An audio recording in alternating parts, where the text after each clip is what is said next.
how you start your vehicle, how you adjust your mirror. What do you do? We do it in a routine way every day. Think about when you leave home to go to work. You pass the same street every single day. You know every pothole on that road. And if by chance you have to pass a different route, you feel it's an inconvenience to you. Because you know why?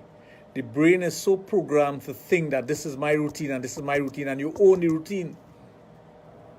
So if a police tell you, here what, that road closed off, you have to go down, so you want to cuss the police. You know why? It's because of your brain. It's no excuse to cuss the police. But because you are programmed to follow your routine, you don't want to do anything contrary to that.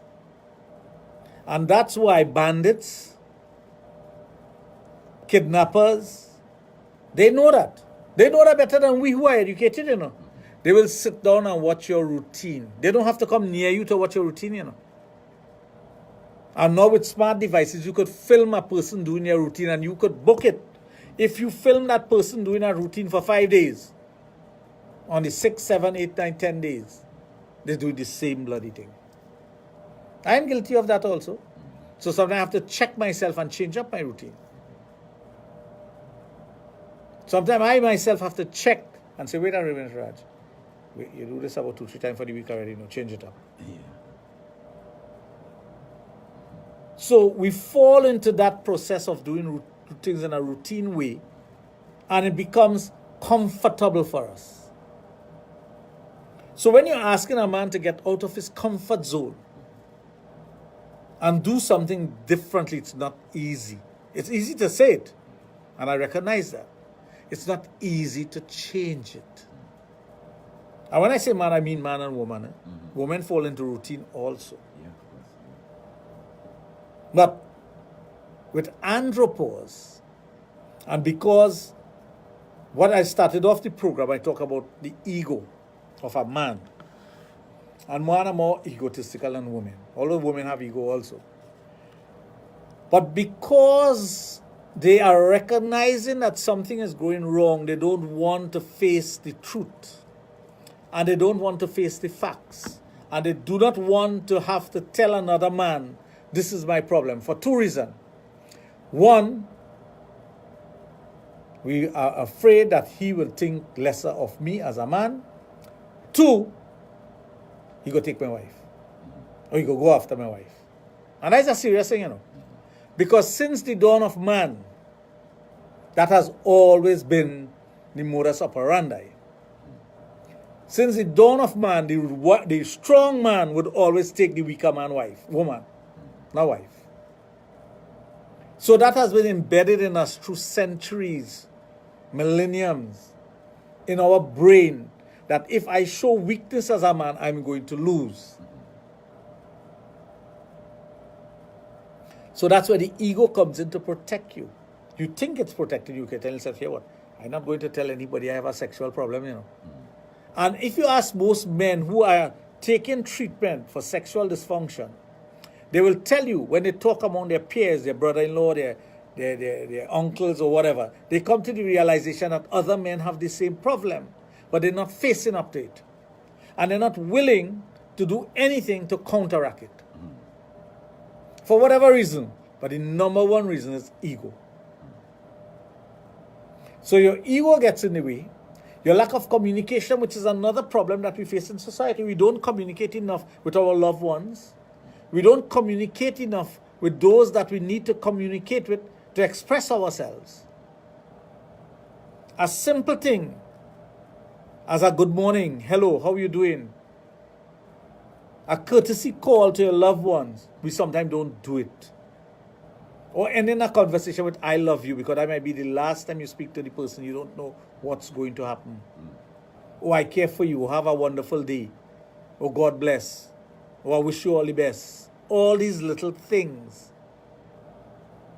We don't do it because we lack in communication sometimes.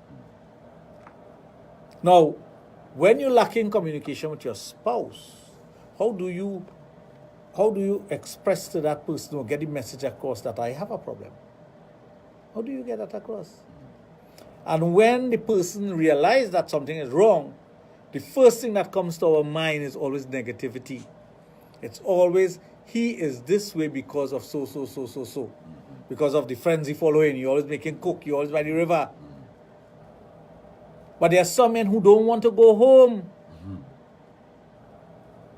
There are some men out there who are listening right now who don't want to go home at all.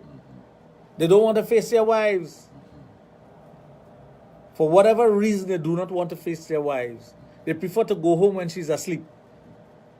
So they stop off by the bar. They stop off and play a little football or whatever. They find every excuse not to be at home. And that's a serious issue we have. If you as a man know to yourself that I could be home at 6:30, sit with the family, have dinner, watch the news or whatever. But now, I prefer to go and play a game of All Fours before I go home. And that one game of All Fours lead to 2, 3, 4, 5, 6, 7, 8, 9, 10. And of course, with the All Fours comes a drink, a cigarette. What if the person at home is problematic? That is also an issue. That is also an issue. I'm dealing with each one as we go along, not just jumping from one to the other. That is also an issue. But you made your choice. 99.9% of the persons who are married now made their choice. So if you make your choice and it's not the best choice, don't you think you're supposed to work at fixing it? How do you work at fixing that? Communication is the first thing. You tell the person what the issues are and you ask them to change their ways. Isn't that the first thing you do? What if they're stubborn? Well, if they're stubborn and they're not willing to do it, then you'll go another step. You say, okay, well, we need to speak to our pastor, our pundit, our imam about the situation. What if the person is of the kind of personality that is when I want this thing? There are many individuals like that. Well, when you want it will be too late. We have to deal with it now. And there's some men out there, some women also, who just resign themselves to the fact that it is like this and I live in it so. But what about the impact that it has on your mind? Are you aware of those things and taking a note of it? Are you happy? That's a good question. How many couples out there are happy in their relationship? You have to break down happiness. You have to Okay. define happiness. Happiness is not money. Happiness is not material things. Happiness comes from within. But happiness is something that can magnify itself based on your partner also. All it comes from within you. So if generally you're comfortable in your relationship, meaning there's communication, there's love, there's appreciation, and that person's reciprocate, your partner, and enhances how you feel, don't you think your happiness will multiply? Yeah, Well, that's what happiness is. Sharing things, being together, having a common goal, achieving the goal together. Those are the things that bring happiness. And when I talk about goal, when you get married, nobody get married to get divorced tomorrow, So the first goal you have is to build your relationship so it lasts. of course. But if your foundation is weak, in your first month of marriage you're talking divorce already, you don't have a strong relationship. If in your first year of marriage, there's always quarreling and fighting and whatnot, physical abuse, mental abuse and whatever else, you're not going to last. If after the 7-year itch of marriage, you still can't understand your partner and you don't care about him or her, how it's going to last? And you're not making the effort to make it better. You tell me how it's going to last. Some people go into marriages for gains and personal. Yes, there are persons who go into marriages for, and where do they end up? Ambitions and all of that. Well, yes, they go into marriages But for most of that's fall on the wayside. what fall on the wayside. Those kind of relationships. That's what I'm telling you. There's no foundation. You know, and another thing, love alone is not a strong enough foundation. You know, and I'll explain that to you. Many a times we say we get married for love, and we'll fix all the things as we go along. That ain't going to happen. Love does not conquer all, contrary to what people think. Love is something that's supposed to multiply as you go along. Love is something that's supposed to strengthen you and make you happier in your relationship. I mean, it should infiltrate your charisma. The what? It should infiltrate your charisma. But of course, the love that you have for your partner must grow. It must not diminish. So if you say you get married for love, I love you, right? And it doesn't matter what you are, who you are, whatever. I love you. But after you get married, there's not a development of the relationship. There's still a strife. And you realize that, hey, I get married for love and I say I love him, but oh God, the man has no ambition. She has no ambition. What's going to happen? Eventually it's going to fall apart. So when I hear people say I get married for love, that is not the main reason to get married. And when I hear people say love will conquer all, it does not.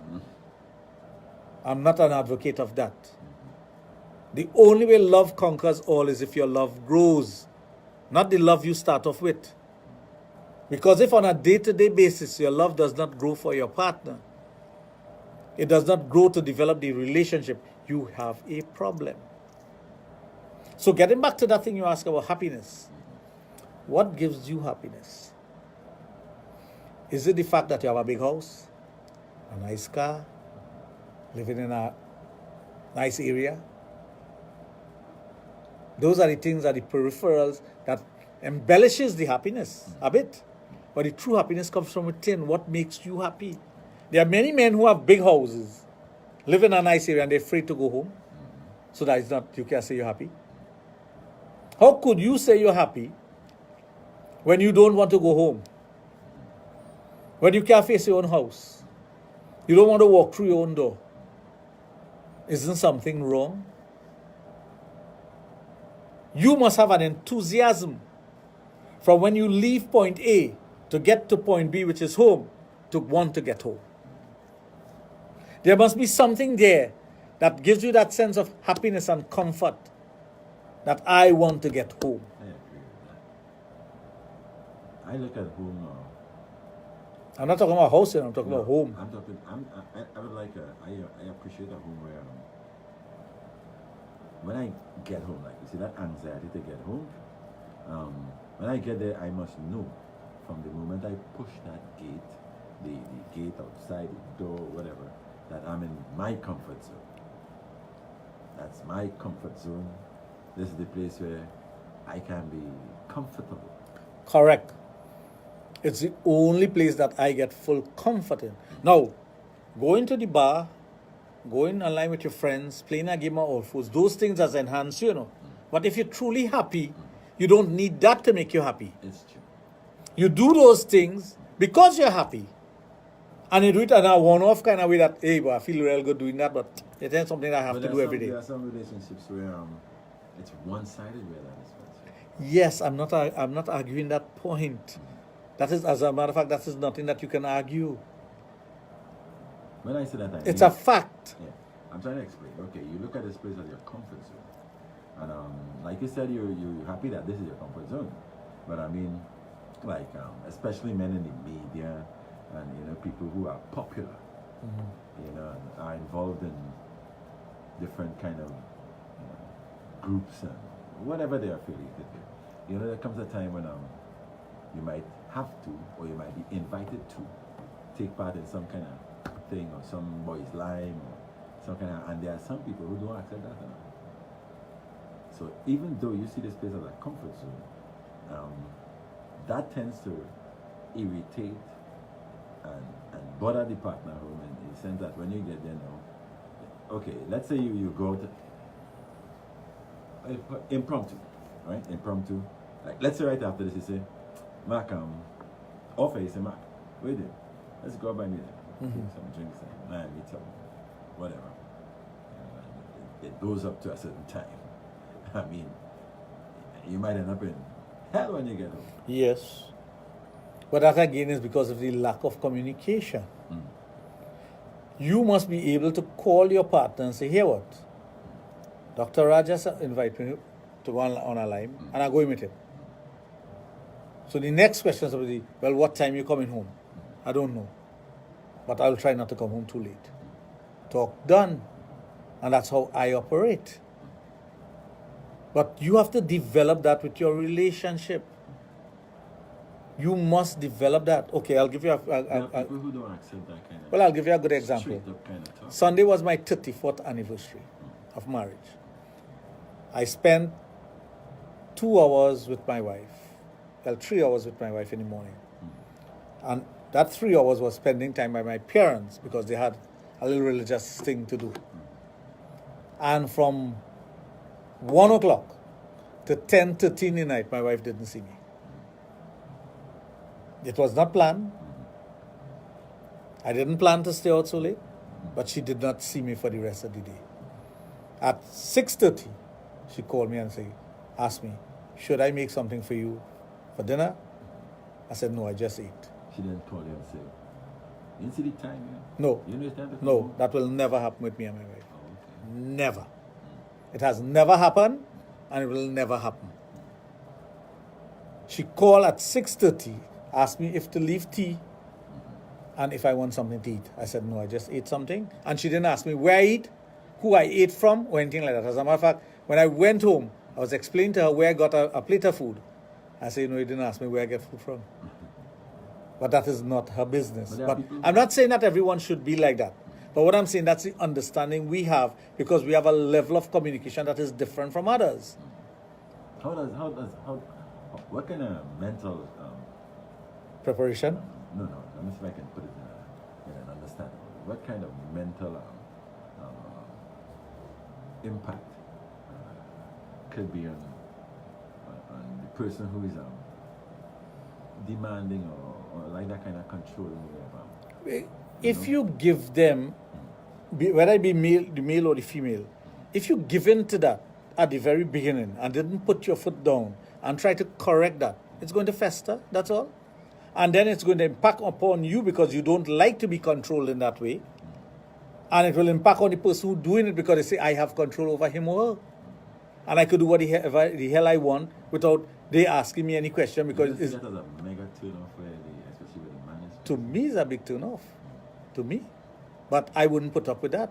I will never put up with that. And I made sure that I knew the key to not putting up with that was communication and being straight up. I knew the key was that. So from the very beginning, I established that and developed it as I went along. I don't know your relationship. I don't know your partner. I am not living with him or her. You have to know your partner.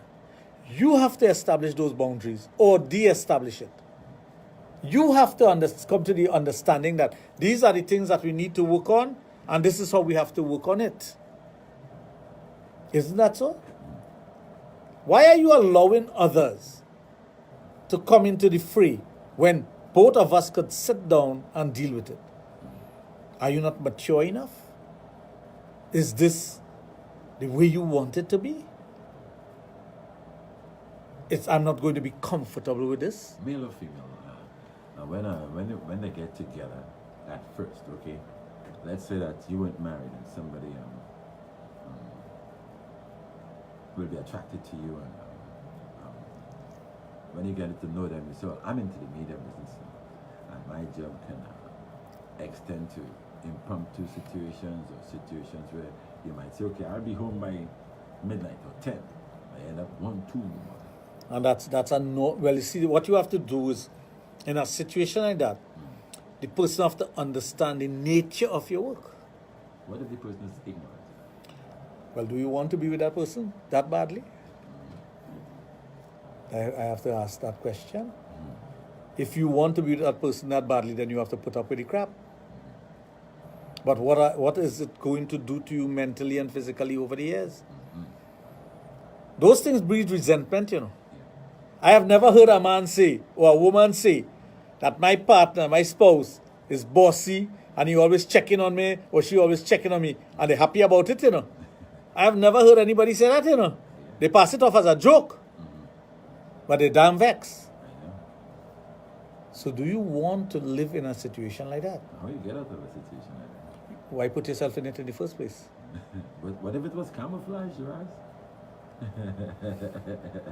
Well, then you tell them, when I met you, you weren't like this. Is obsession playing any part here? Yeah, obsession is always a part. Again, we always like to possess. We like to possess things. We want to say, this is my car, this is my watch, this is my phone. There's nothing like my, you know. I always try to explain that to people. But people don't understand that. Yeah. You are the caretaker of something for a short period of time. Of course. Because let's say, for example, I rest this down here. Somebody come here with a fast hand and the sticky hand and it's gone. You'll say somebody thief my phone. But it's no longer your phone. It is theirs. However, whatever means by which they get it, it is no longer yours because you don't physically possess it. And that obsession that you may have with that. Now, there are some persons who go into depression for that, you know. They go into depression. Okay, for example, they have a dog. Your dog is only going to live up to the age of 18 if you're lucky. And with the kind of mixture breeds that we have now, well, a patong will live to that. But the mixture breeds that we have now, it will live into 14. Eventually, that dog must die. Isn't that so? But there's some person who go into depression that their pet have died. And it's like the whole world has ended, you know. But if you mentally focus and say, here what? This pet, I have this pet for 14 years. Let me be thankful that I had this pet for 14 years.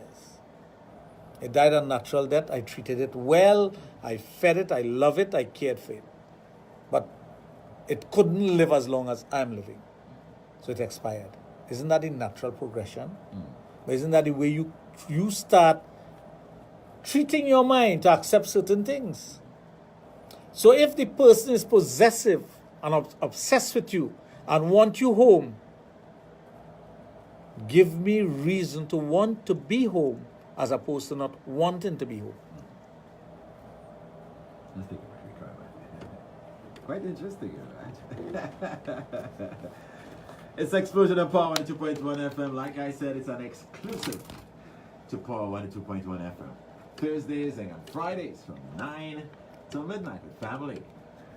Before we continue, come out and give your support at the barbecue fundraiser for Little Jamak Dial on Saturday, October 13, 2018 from 11:30 a.m. to 6 p.m. at the Building 4, Apartment 1, Open Gardens in Piaco. Jamak is a wonderful 5-year-old boy with cerebral palsy. He is unable to walk, and this barbecue fundraiser will assist his parents in covering the cost of his education and providing him with the attention he needs. From the Charis Works Christian Academy, which is known to do incredible work with special needs children. They will be serving fish at $45 and chicken at $40 with vegetable rice and macaroni salad. And for more information on getting barbecue tickets for Little Jamak, or if you want to make a contribution to this worthy cause, you can call 685-3832. The Weekend Pass returns to Power 102. Yes, your end-of-week access to fun, dancing. I think I know a situation like that. The woman is going here, she would. When the man will go out and he hang out. And he come here, he come for, he say, well, I'm going to partner there. The top of that, yeah, she be the best partner there. She just goes to the poor man is in a fucking mess. Messed up. Yeah, man, that is messy up bad. You don't feel fishy. You.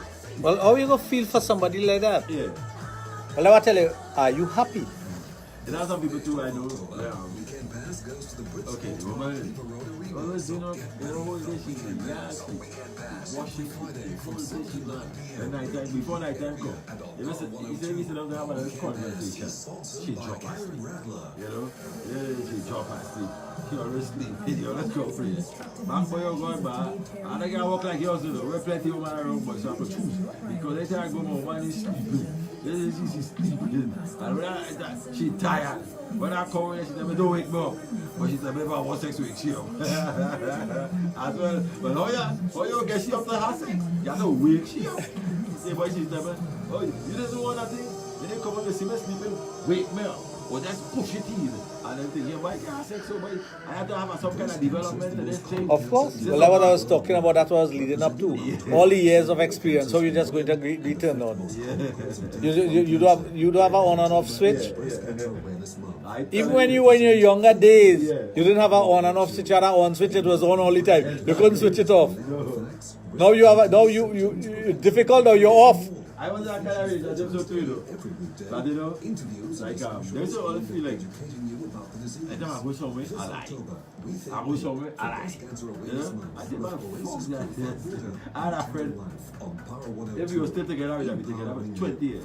And she in this stage, I was 11 years now. And we still just communicate as if she's right here. Yeah, I mean, when it comes, it's going to beat it out. You know?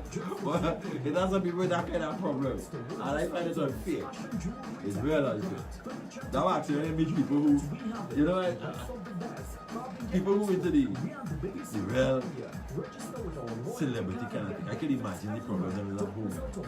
So if you tell a man like Marshall, nah, well, then you're in trouble. Stage, and he's have to broke out that woman, throwing themselves at him. You know, he could beat out, I think, every 3 times a day, he could beat out a different thing. Every day in the year, he could do that. You go with that man, but you're going to try to lock down that, you know, jumping. You can't lock down as a person like that. Yeah. And this is where the problem comes in most of the time. You feel that when I get married to him, I'll lock him down. Yeah.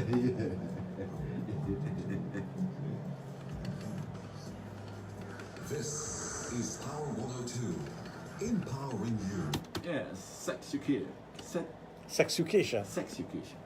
We continue, right? Third base is the one who coined that term, eh? That's Sexucation. He's the man who coined the Mac Daddy too. Right. He coins a lot of terms. Yeah, that's my boy. Well, when you look at the behavior of human beings, and you understand that the things that grow and develop, there are other things that makes you retreat, you know, and not grow, stunt you. I agree with that. And if you have certain things in your life that's happening that is negative to you and your behavior, that's why we were just discussing about celebrities. Any woman or man who gets married to a celebrity with the intention of controlling that celebrity, you're in trouble. It spoils the career path forward. No, but you're in trouble because it's not going to happen. I have seen men get married to celebrities and become their manager and whatnot. I want to manage everything. You can't manage everything, Breds. I don't know why people get that into their head. You cannot manage everything. At all. Because eventually the person will see you as a manager or a business person and nothing else. That's right. You will lose your luster.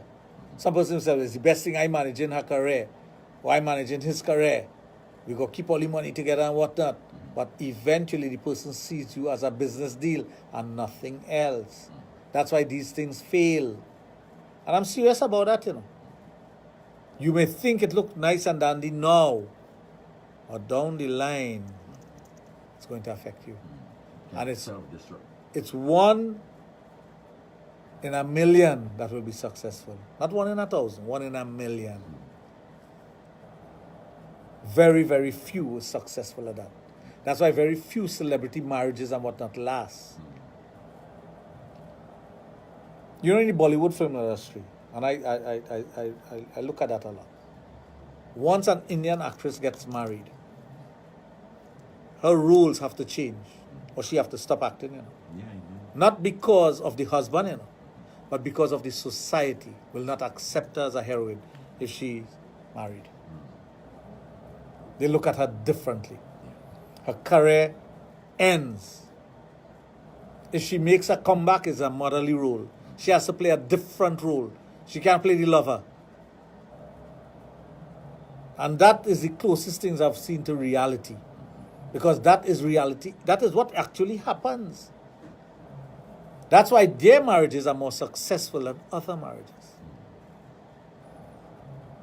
99% of the time when a famous celebrity gets married to another famous celebrity, it lasts because they take their role and they perform to their role.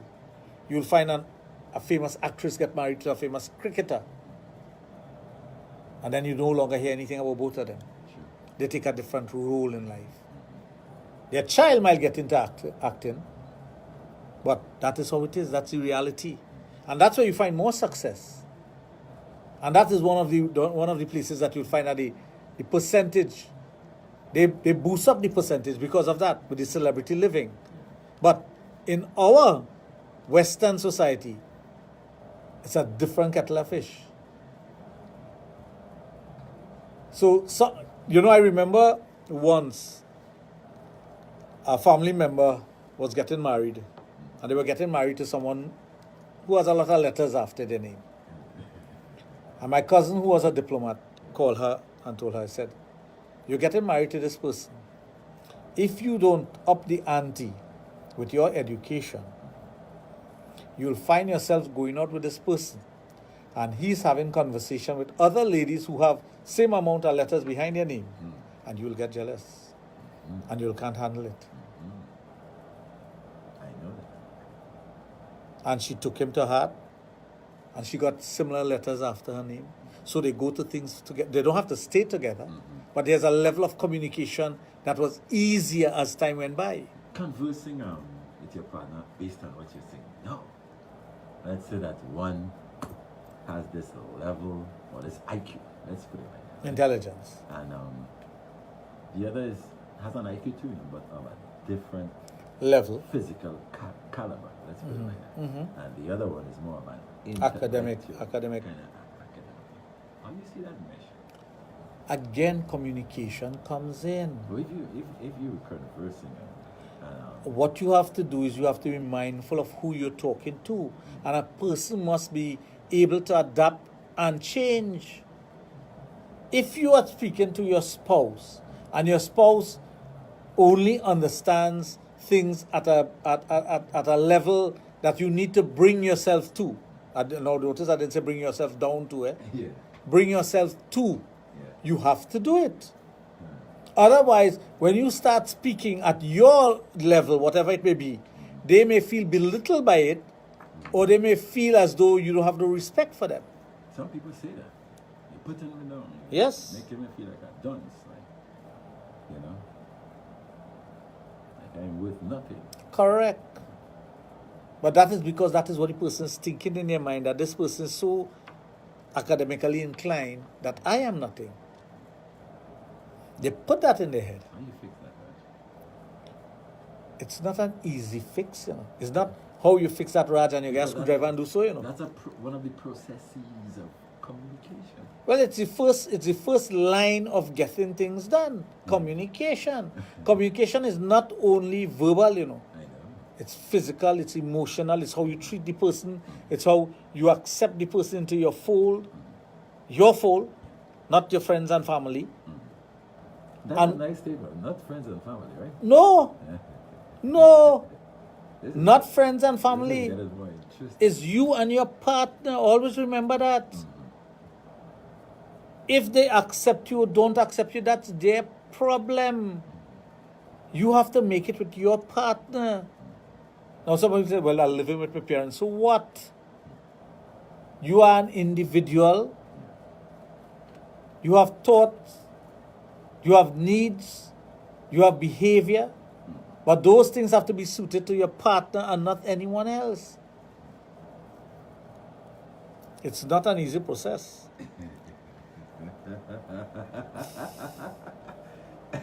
That is process of process. They say mother of all processes. I can adhere to that. But that's a very difficult situation. I think it messes with the mind of the. Okay, let's say you're going all out to sort of raise the level of that thinking. I mean, sometimes you'll try to get the person to listen, listen. But you see, sometimes when the person is listening, they're not processing what you're saying because the way you put it across may not be how the person will accept it. You can't be bossy at that time, you know. No. It's like the woman who put her foot down and say, you have to come home at 6. If she said that very same, darling, you know, I'd love for you to be home at 6, for we to have a meal together and watch TV and see about the children together. You'll accept that differently if, as opposed to if she say, you have to come home for 6, you know. Isn't that so? It's how you put it, how you present your package to the individual. And many a times we don't even look at that. Many a times we don't stop as the word fly out of our mouth. The first word, and we stop and say, sorry, I didn't mean it that way. And then say, you put it in a nice palatable way, an acceptable way for both parties. Because things offend. You're dealing with another human being. Things offend that person as much as it offends you. So do you want to offend or do you want to mend? Do you want to offend or do you want to fix things for the future? You decide. You decide what you want to do. And if the answer is, I want to fix things, I want to make things better with the relationship, I want to spend the rest of my life with this person, wouldn't it be better for you to put it differently? Or even ask the person, well, I understand what you're saying, but you tell me what I should do now, how I should do it, but also understand my lifestyle. That's good. That's a nice part of the statement. Understand my life. Yeah. Because I understand you. Good. I put myself in your shoe, but you try to put yourself in my shoe, right? I am doing this for a particular reason. I'll tell you something. One of my pride and joy about my wife is the fact that how she took care of the kids, make sure they were educated, make sure they reach where they are today. You know, sometimes I tell myself I didn't even put 10% into that. Now, I know I did it, but when I look at what she did, I mean, my children are big. When I say big, they seem about themselves. Yeah. But when I think, and up to this day, up to this weekend, I was thinking about that because it was our anniversary, and you reflect on certain things and whatnot. And I reflect on what she did to bring them to that level and where they are today. Yeah. If they ever say thank you, Dad, I'll say no. Thank your mom. Thank your mom. Because I know what she sacrificed and what she did. Because at that time, I was playing a different role with work and whatnot. That's why I tell you, when I was offered to do this radio program, I told Ingrid Isaac, I need to get the permission of 2 persons, you know. My wife, and she said, who else? I said, my daughter. My daughter was 13 years of age. So I had to get her permission. So, when you think about those things and the role that you go through in life, isn't it communication that will ease the burden and barriers? Isn't that so? Now, I wasn't as educated as I am then as I am today, because with age brings reason and experience. And I would have done a few things differently, but I wasn't going to change anything, and I've never regretted anything I've done in life, you know. Absolutely nothing, you know. I tell people if I die and come back tomorrow and God say, what do you want to come back? I want to come back as Dr. Raj, you know, nothing else. You know. Absolutely nothing else. I want to come back as me. Because I am totally happy and satisfied with my life. I've done every single thing. When I was a teenager, 18 years of age, I wrote my then girlfriend a letter. And I told her our first child must be a girl, you know. Now, from an East Indian background, that is unheard of. You know. And I told her that. I said, our first child must be a girl. And she asked me why. I said, well, I'm spending time with my best friend and his niece. And when I see the love and what you get, and I also, well, of course, I could compare it with my sisters and whatnot, but when I saw that, that was my wish. Of course, after that, I wanted a boy to even things out. And after that was cut off. But it was planned and it was discussed, and this was put in a letter to my spouse to be. So it was pre-planned, but it was not only pre-planned. I say, hey, you must have a girl, you know. I would like to have. I would like to have. When you put those energies out into the universe, are you going to get back? Not positive things out of it. Many a times you put out the energy out there, but you put it out with rage and anger. So you don't get back anything positive. It's like, you know, a couple of weeks ago I discussed the investment in the business. And the first day I put that out was a Saturday. I woke up and it came to me and I put it out all day. And I put it out with positive energy. And the response has been so fabulous. I can't believe it. I'm ready to move into stage 2. I am ready to move into stage 2. Stage 1 is completed. Well, I'm sure when you're going up on the highway, the city billboard and thing, no? Yes. You see the branding? I was looking for it. You saw the brand? Well, you can't miss that, you know. Can't miss it at all. You can't miss that. No. Whatever side of the highway. No, for the time you come around the Caribbean River and you watch up there, you see that. Yes, must see that. Right. And that was my plan. That was my objective. But with the help of others. And that's why we're still inviting investors, because we're moving into stage 2. So we still have persons investing. And we're still open to investors, because I told you about the different stages and whatnot. There's 10 stages. Yeah. So we're ready to go into stage 2. But again, it's because of the positive vibe and the way you put it out.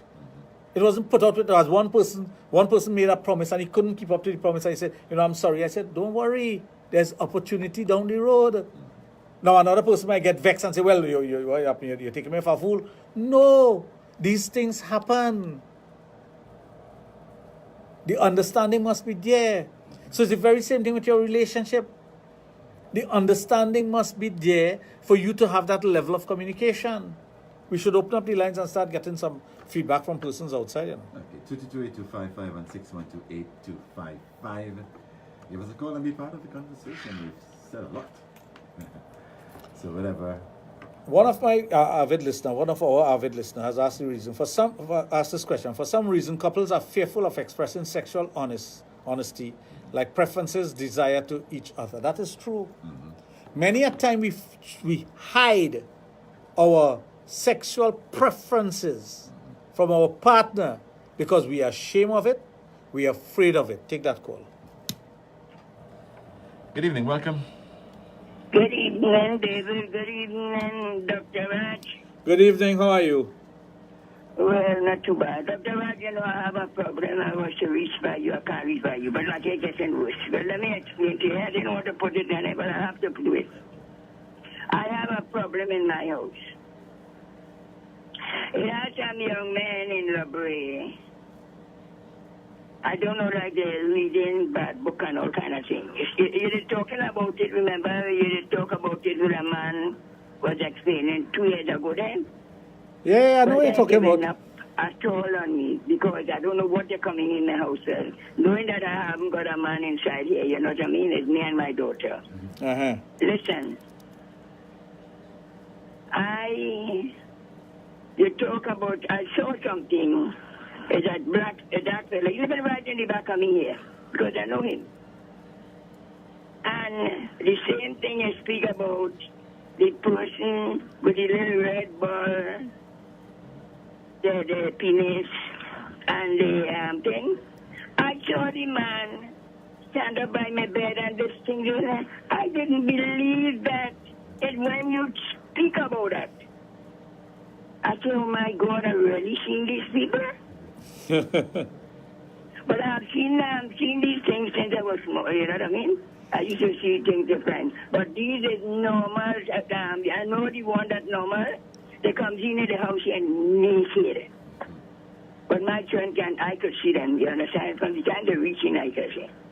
And I have a problem with that. That is my problem.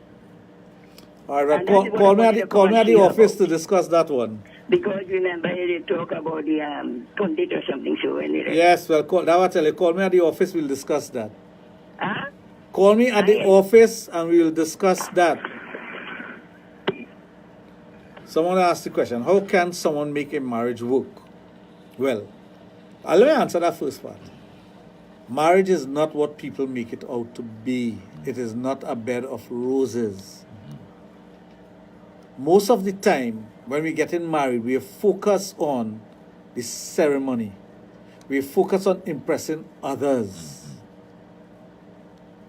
But we're not focusing on what I need to do and what my partner need to do to make this thing work. If you focus on what you need to do to make your marriage work and put the energies into that, you'll have a much better marriage.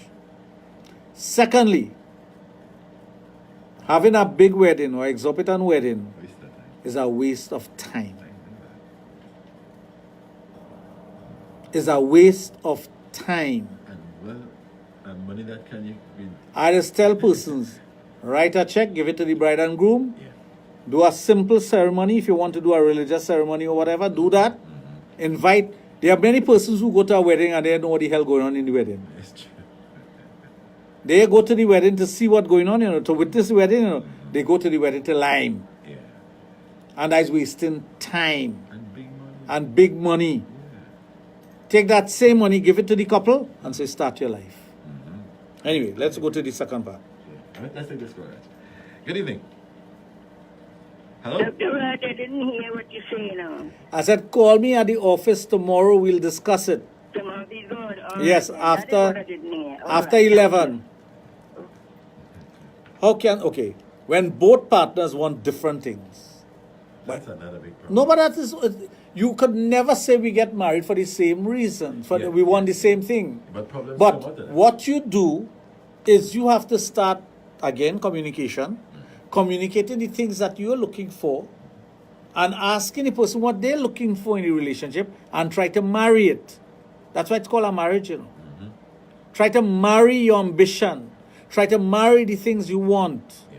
Now, we have a second part to this. What? The wife wants to spend time with the husband, example, share experiences together, but husband wants to be with his friends. Is it possible for a man not to care to have sex? Yes. And we discussed that at the beginning of the program. What's the- the other way around, Raj?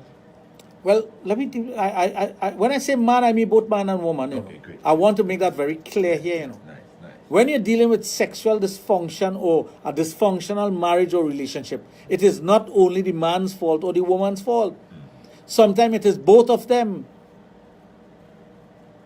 But despite the fact that he doesn't want to have a sexual relationship, what's wrong with building experiences with your partner? That's why there are times my wife will say, you gonna go alone? I say, you mad or what? I say, anyway I go, you have to be there. I want you there. Very rare we would go somewhere, or I will go somewhere. Of course, if it deals with my work and what, that's different. Yeah. Even when I travel and someone, I say, come with me now. She says, no, me ain't going to that. But I want you to be there. The day maybe when I stop asking questions, she will start asking, I wonder why you never asked me to go away. But the point is that there must always be a desire to have your spouse there and to be with your spouse. That desire must always be there. I'll give you a very good example. I live 5 minutes from the airport. I have a lot of friends who are taxi drivers. I could call any one of them to pick me up in the morning to take me to the airport, or whatever time I'm traveling. Or to, when I walk out the airport, to jump in a taxi and head home. It's not going to cost, whatever it costs, it doesn't matter because they have to make a living too. But she insists that she drops me in the airport every time I'm going away and picks me up. For no other reason that she wants to do that. And when she dropped me by the front door, she don't stop, She goes, Howie. She don't want to see who I'm going with, if I'm going with anyone, or I checking in, nothing like that. Nothing like that. Same thing when I return. I will have to call her and say, well, I'm outside, and then you'll see she coming around. So I could travel with somebody. What I'm saying is that I could be devious and travel with somebody and do something else. Yeah. But that is not a concern. The concern is being there, spending time with the person, building experiences. That's what I could talk with that. And I could talk with that with a feeling of love. Another person might, your wife checking on him, boy. Somebody mentioned that to me. I say, you don't know my wife. And you really don't understand what is happening here. So maybe your wife will do that to you because she can't trust you. And I will give a person an answer like that. Whether I feel insulted or not, it doesn't matter to me. Because if you could make a statement like that to me, you don't know my life. You don't know what I have developed over the years. So how could you make pronouncement on my relationship when you have that problem, not me? So all these things, and what I'm saying is that it didn't happen overnight. These are things that were developed over time. So if you need to build experiences with your spouse, and he or she does not want to spend time with you, you have to find a way to communicate that to him or her. You have to find a way. Another thing with relationship, as soon as you have a quarrel, I'm going back by mommy, or going back by daddy. You didn't get married to run back home. You did not get married to run back home. Now, of course, if it's a physically abusive relationship, then that's something. Now, when a person has preferences sexually, and they have needs sexually, and they do not communicate that with their partner, where are you going to get it? I think in marriage vows, the Christian marriage vow, for better or for worse. Yeah. So you might think that their sexual preferences is the worst, but wasn't that part of your vow? Exactly. Aren't you there to accommodate that? So that's why I tell you, many a time you're in the ceremony and you're repeating words, or you're saying I do, but you really mean it. That's why when I tell people, sometimes when I relate to individuals, the marriage vows of a Hindu, they say, well, how you remember that? I say, what do you mean how I remember that? When I was doing it, I paid attention, and it was important to me that this is the way it's supposed to be. How many of us stick to those vows? Or not even stick, but abide by it. Forget about sticking to it. Abiding by it. Use it as a guideline. You will falter here and there, but use it as a guideline. Don't say the vows because you're a robot and you're standing there and you're, oh God, I'm looking nice in this. Three-piece suit. I want to say dress or suit. I'm looking nice in this outfit. Yeah. My shoes shining. God, I always wanted to wear heels like this and pull a train behind me. And the priest talking away, or imam or whoever it is talking away, and you had studying nothing more going on. You only studying how you look. It is a show. And even after, you're looking at the videotape. Hey, you see Tanti pass across there? You see how the flowers look? You're not even listening to the words. Because you are more interested in what the decorators did. That's what I tell you is a waste of money. I know. You are more interested in how they decorate the place where you got married. Who attended. What kind of catering? People talk the food good way. Yeah.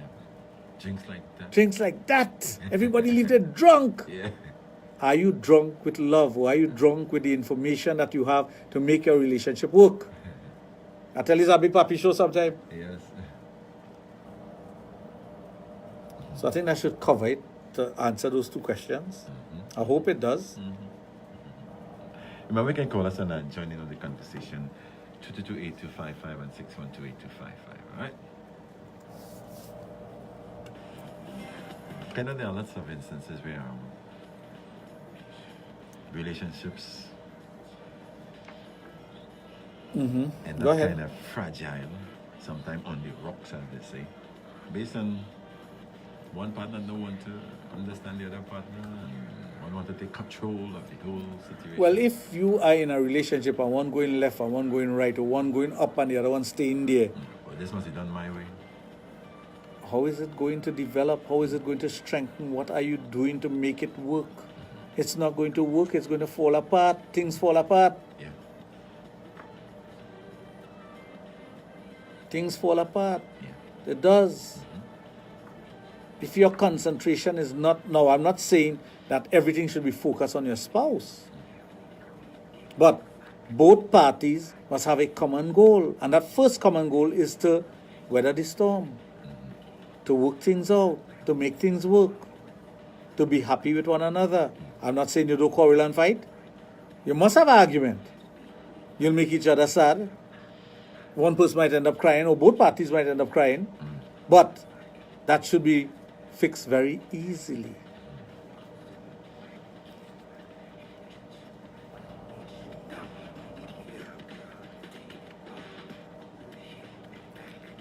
So the challenges we face, and I dare anyone out there to tell me that you were getting married or you decide to get into a relationship and you didn't know there were challenges.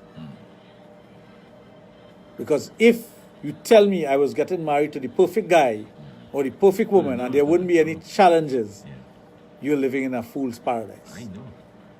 Totally foolish paradise. Exactly. And you take example from those who have been successful at it.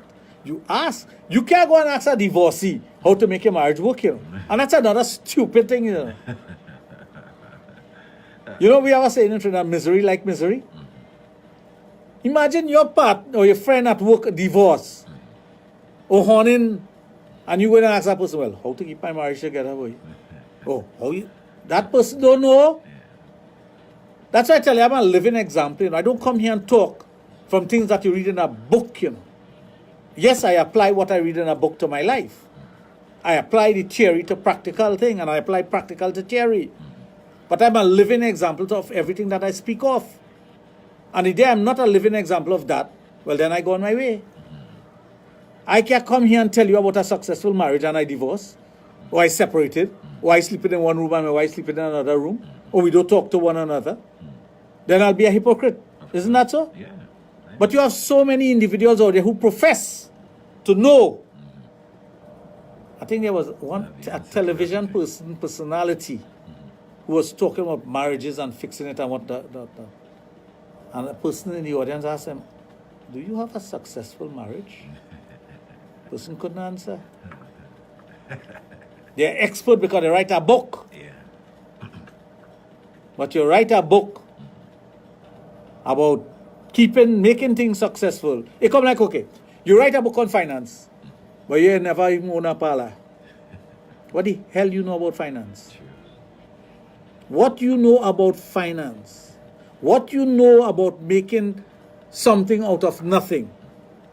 Well, you're a teacher. You read that in a book.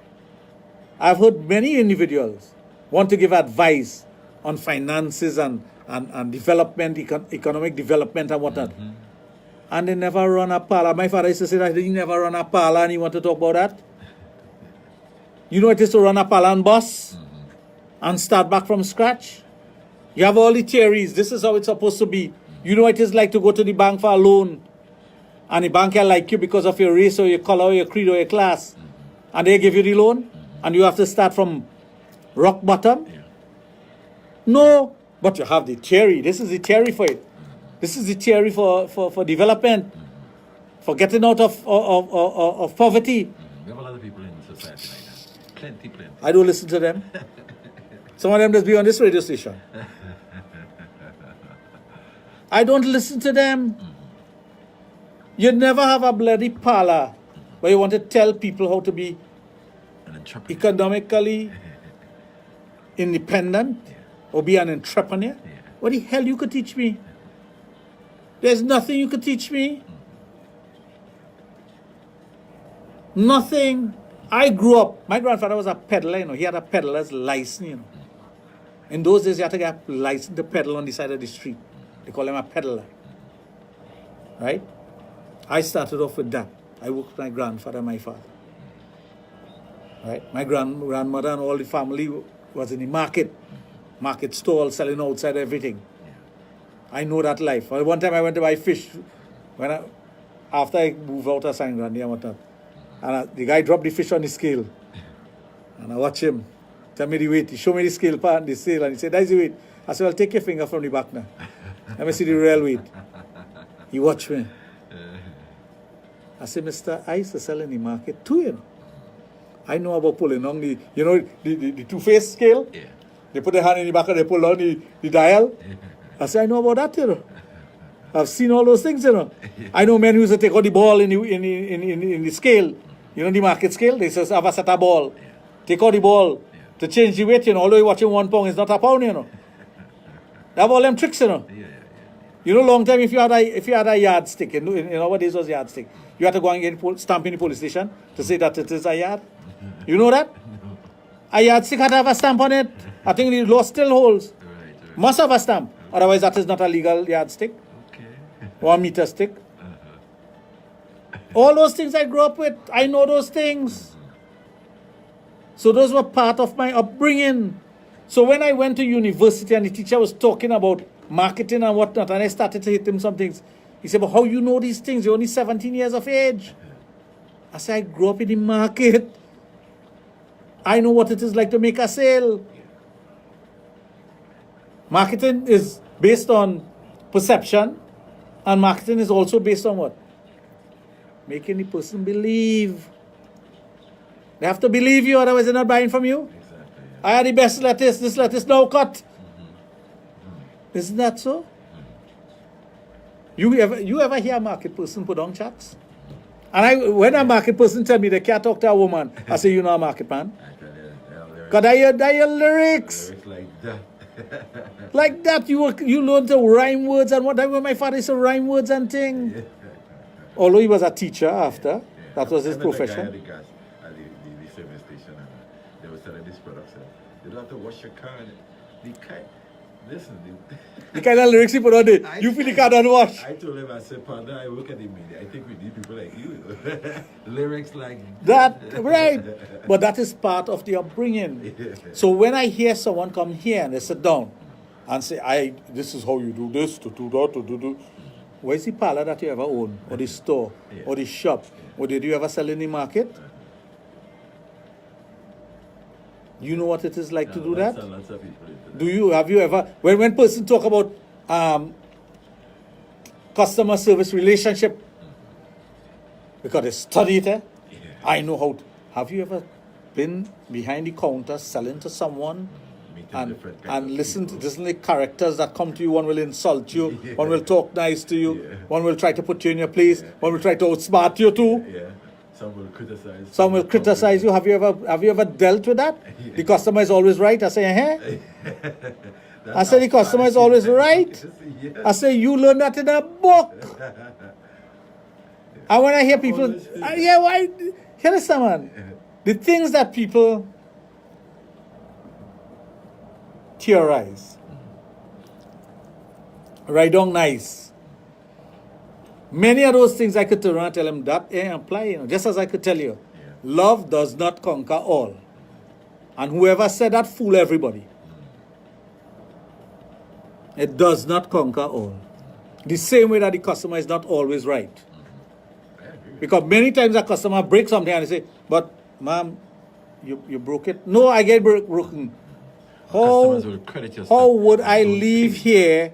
How would I give you something that was broken and you left with something broken? But they lie no tail.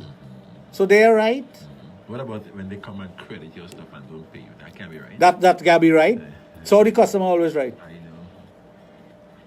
So when persons come and they want to pretend they're experts, I don't want to see a credential that you have on the wall, I see that too. I want to know what you accomplish based on what you're saying and where you reach in life. Based on what you say. Have you ever applied those theories to being practical and make it work? And have you ever seen what the practical part could do to your theory? Yes, theories are good. Theories are written. Now, there's a theory called laissez-faire in economics. Laissez-faire means government should not interfere with business. But in Trinidad, there will be government in every business. Well, only in Trinidad. No, it happens all over the world. True. Yeah, it happens all over the world. I find it's very rare. No, it happens all over the world. Don't feel it's only in Trinidad. It's not only in Trinidad. But what I'm saying, I could only talk about Trinidad and Tobago. I live here. So that theory does not apply wholeheartedly to Trinidad. You understand? But when you hear, I don't want to criticize nobody, but what I'm telling you is that the same thing with when you have a divorcee coming to talk about holding your marriages together. Same thing when you have a person who is married but does not have a good relationship with his or her spouse coming to advise you and tell you how to have a good relationship. how the hell you could tell me that? That's why I use my life as an example all the time. And I challenge anyone to prove me wrong. Because those who know me will tell you everything I say is exactly as it is. I don't embellish anything. I don't make up things when I come here. Because that's the fact.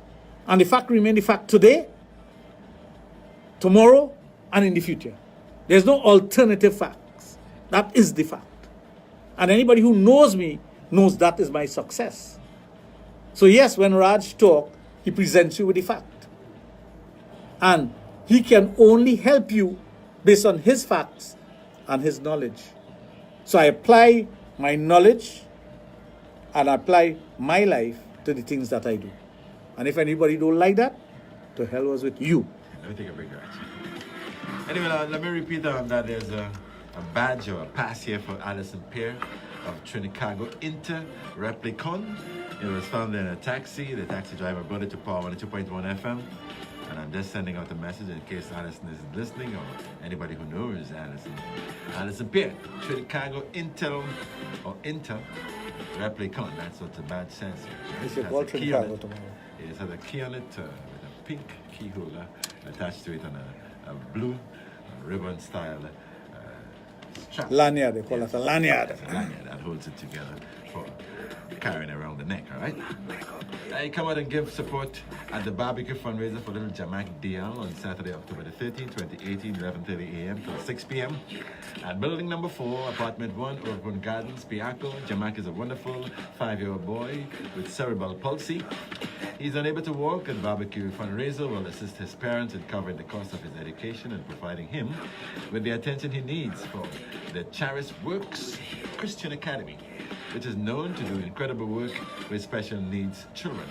They will be serving a fish at $45 and chicken at $40 with vegetable salad and vegetable rice and macaroni salad. For more info on getting fundraiser barbecue tickets for Little Jamal, or if you want to make a contribution to the worthy cause, you can call 685-3832. There's more on the other side of these.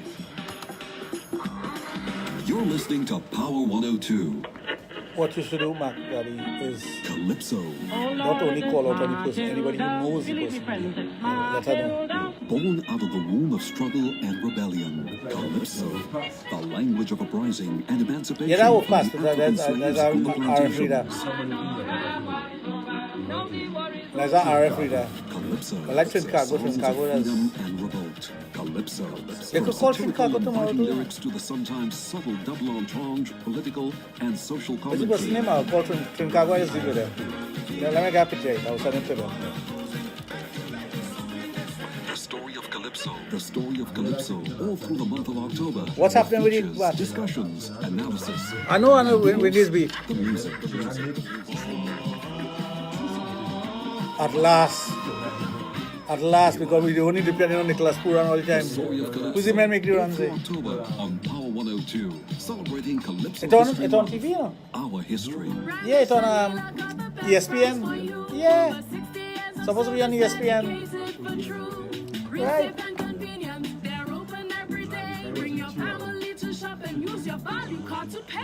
Ramesh and Leela Supermarket has the freshest meats. They serve healthy, affordable meals every day. Visit their Yeah. in-store bakery for I plan to go and watch. baked bread and more.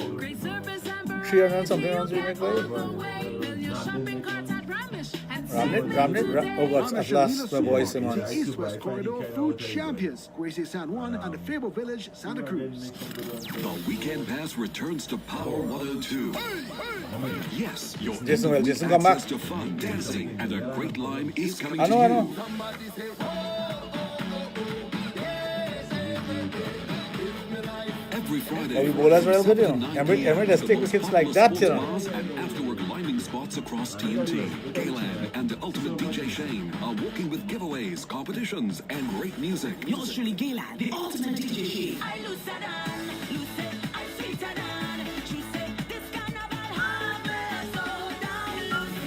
This Friday, 12th October, Weekend Pass goes to the Bridge Sports Bar Cleaver Road Arena. So get ready. The Weekend Pass. The Weekend Pass. Every Friday from 7 to 9 p.m. We're in your area and on Power 102. The Weekend Pass is sponsored by Karen Bradler. Calypso has been and remains the voice Yeah, of the call my name, people. you don't know. Calypso to Shadwell, commentator, novel poet, and historian.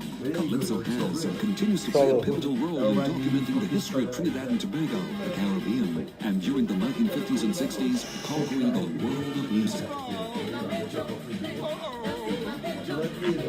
Join Power 102 Good night, as Sarah. we examine the story of Calypso, the music of Trinidad and Tobago, from its origins on the plantations to the barrack yards, Calypso tents through the great bards, and across the oceans to the rest of the world. The story of Calypso, all through the month of October, with features, discussions, analysis, and of course, the music.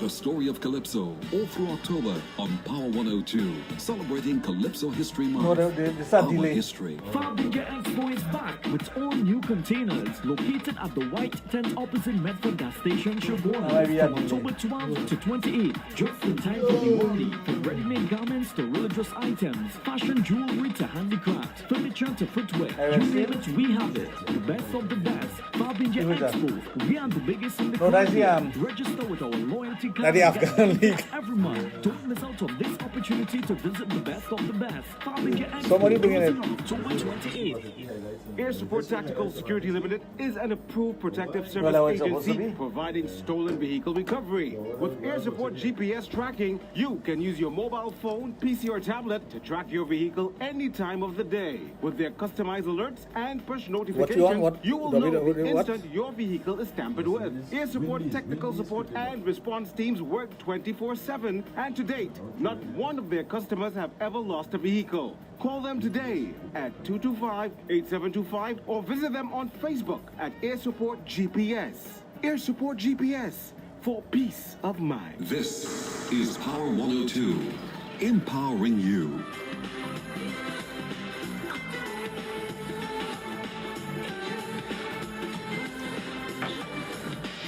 As we continue, sex education. I practice that. Sexucation and Sexplosion.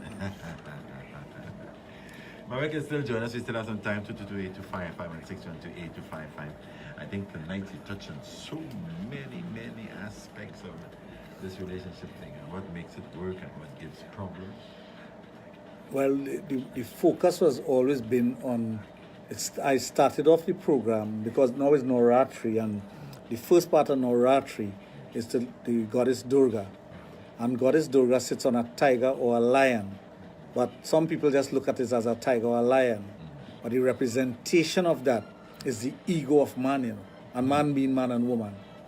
You must have control over your ego. Your ego must not control you. The lion must not be riding you. The tiger must not be riding you. That's a nice way. Right? You have to control that. So if your ego gets into the way, it's the same thing with all the questions that you have asked. And all the questions that you have asked about relationship and whatnot is because the person's ego gets into the way and they cannot deal with it. Be it the male or the female. So the female ego might be so strong it overpowering the man's ego, and she takes it out with abuse and whatnot, because there are different types of abuse. If when the man goes home, the wife cusses him up and says, "Why are you coming home so late?" and whatnot. Isn't that she trying to control the situation and her ego is overpowering her? She's not trying to be understanding. And it works vice versa to that. Sometimes the man says, "Well, I so and so, I could do what I want, I could go where I want." But no, despite the fact that you're so and so, you still have a responsibility towards your relationship. And if we don't own up to our responsibility, we have a breakdown.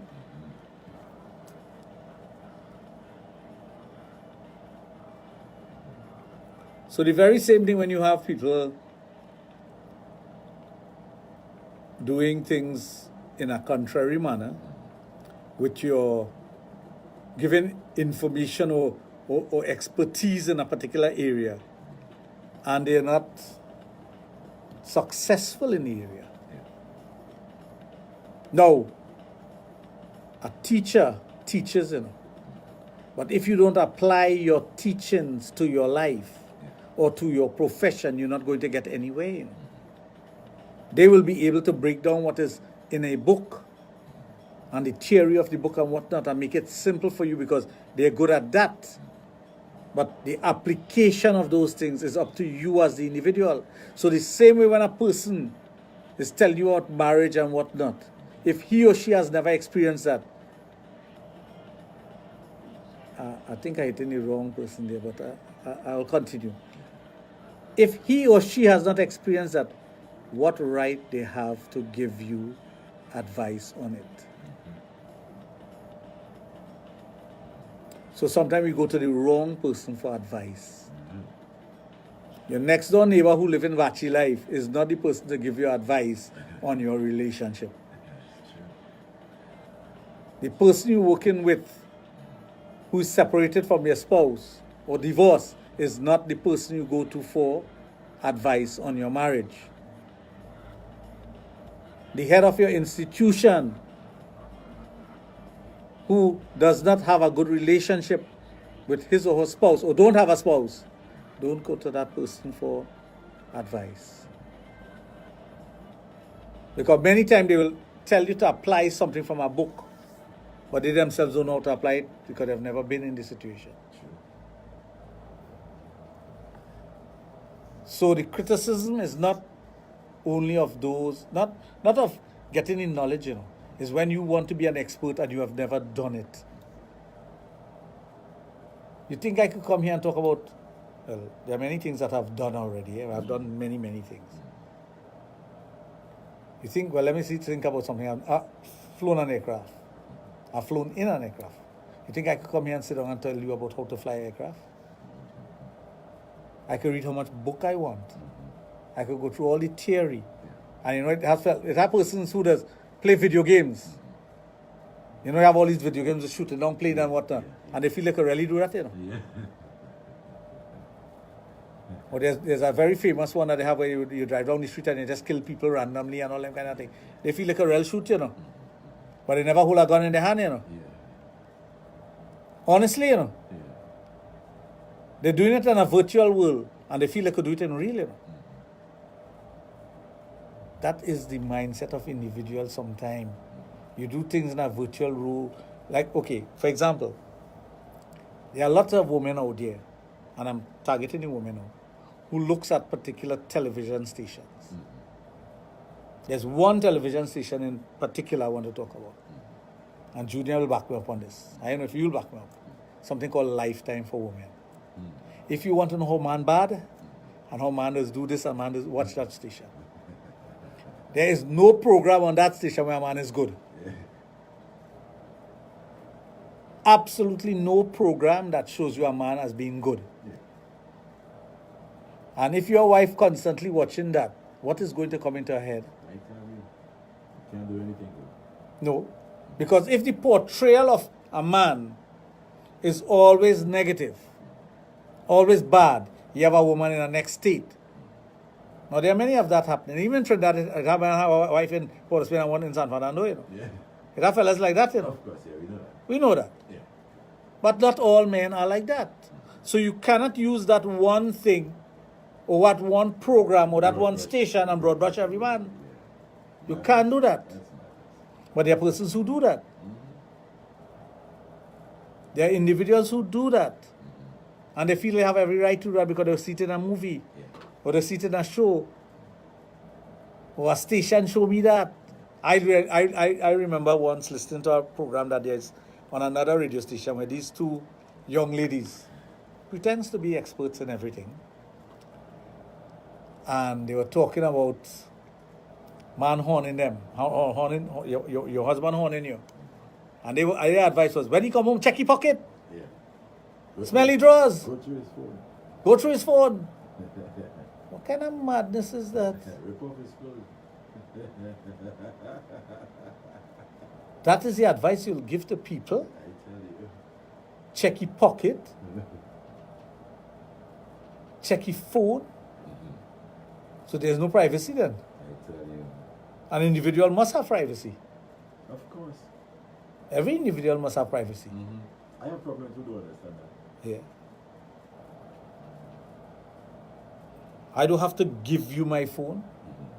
I don't have to show you anything. The same way you don't have to show me anything on your phone. That's right. Exactly. It doesn't work one way. No. I don't have to know your password. That can never be our issue. I don't have to know your PIN. I don't.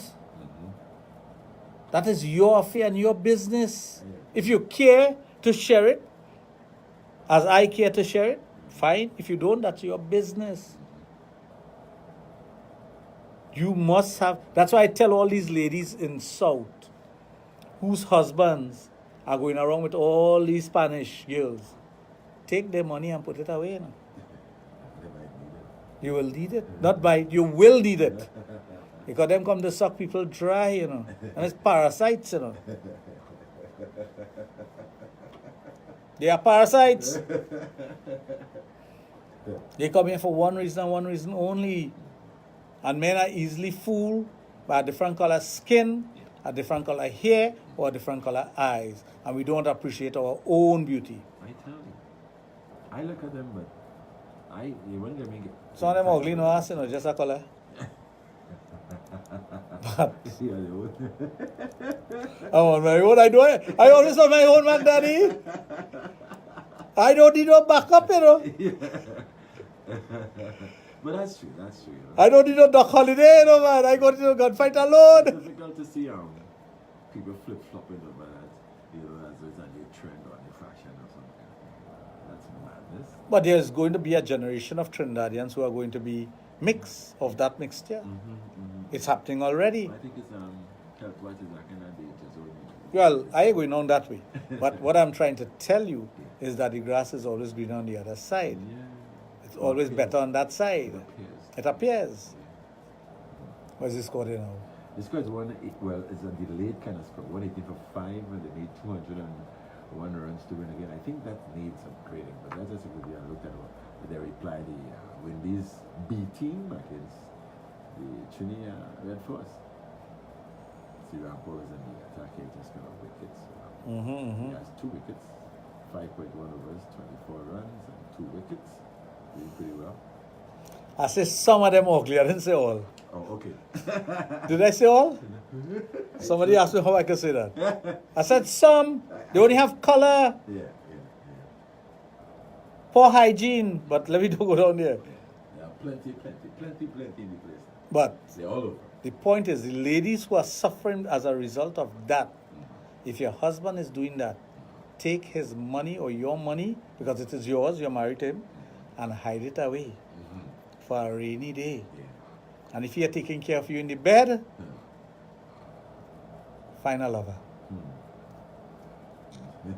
Yeah. Do what he doing. And some women would not do it. I know that. A lot of women would not do it.